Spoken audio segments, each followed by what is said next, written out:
Alright, in this video we're going to look at the first question on the worksheet that says solve each equation using a guess and check method with your calculator as needed.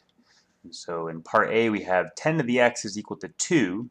So note if I set x to 0, I'm going to get 10 to the 0, which is 1, and that would be too small. So if I set x to 1, I'd get 10 to the first, which is 10, and that'd be too big. So I know my solution x is a number between 0 and 1. So now let's go ahead and go to the calculator. Just try out a few different values, see if we can get a number that's close to 2. So if I try x equals 0.5, well, I get 3 and some change, since that's just too big. Let's try 0.3. Oh, that's pretty darn close to 2, just slightly under. So how about 0.35? Not too big. 0.31, still too big.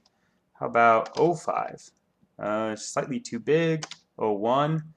Alright, that's pretty darn close. 1.99986 blah blah blah. So I say that's pretty darn good. We'll say for our guess and check solution here, we're getting about 0.301.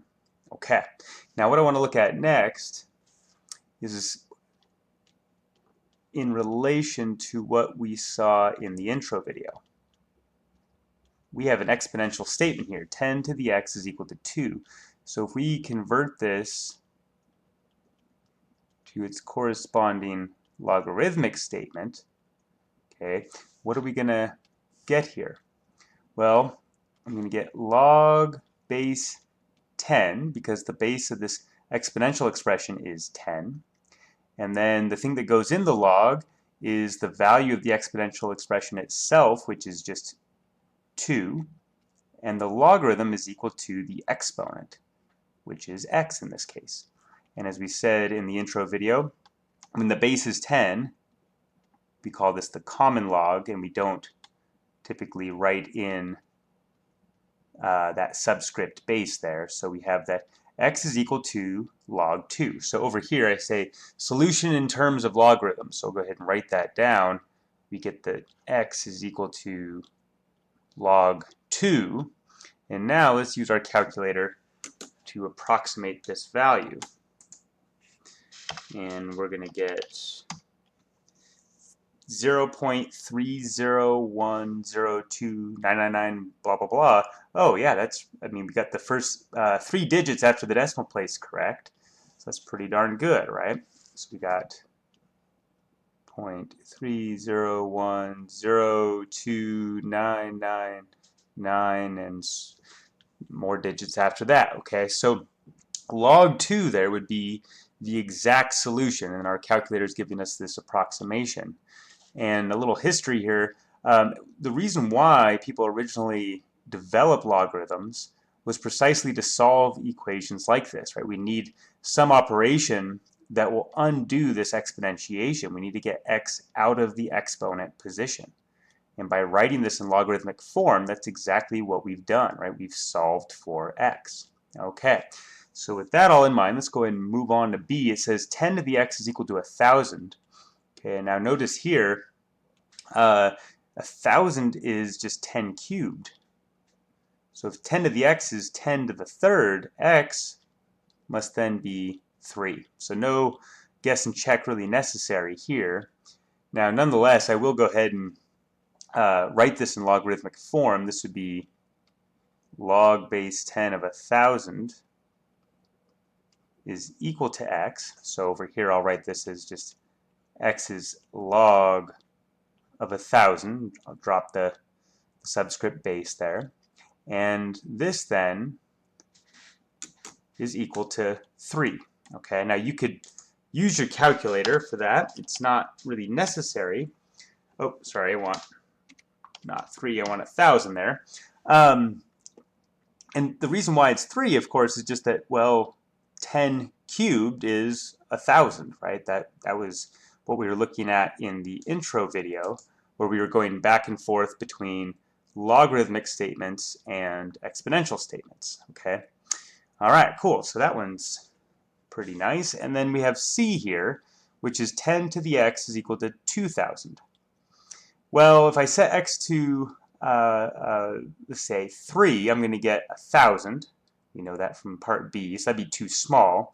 If I set x to 4, I'm going to get 10,000, and that's just going to be too big. So our solution x here would be a number between 3 and 4. And so again, let's just go to the calculator and play around with this. So let's do, say, 10 to the 3.5. That's too big. Let's try 3.1. Too small. How about 3.3? Ooh, okay, that's pretty darn close to 2,000. How about 3.35? Okay, too big. How about 3.31? Still too big. 0.5? Okay. Oh, 3.301, that's really darn close. How about, say, 3.301, 2,999,566. Oh my gosh, what's going on here? You see what I'm doing? I'm taking the digits of log 2 and just putting them after this 3. And it appears that that's going to give me, if I kept going, it's going to give me 2,000. Okay, so let's write some of that down. So for the guess and check approximate solution, I'll just say 3.301. Okay, that got us pretty darn close to 2,000. Now in logarithmic form, this would be log base 10 of 2,000 is equal to x. So here we have that x is equal to just log of 2,000. And now, just playing around, we saw that it appeared that the digits here should just come from log 2. Let's actually put in log of 2,000. And yeah, look at that. We got the 3, and then we got a bunch of digits, and those digits are just the same as what we see for log 2. So you might wonder, is that just a coincidence? Let's write that down over here. This is 3 point and then 301029999, so on and so forth. Okay, so yeah, what we're seeing here is that the digits coming from the log of 2 are showing up here in the log of 2,000, and then the 3 is coming from the 1,000. Okay, this is not a coincidence. This actually is a more general property of logarithms that we're going to study in a lot more detail in the next section. Okay, but for now we're going to call it good, and I'll see you in the next video. All right, thanks.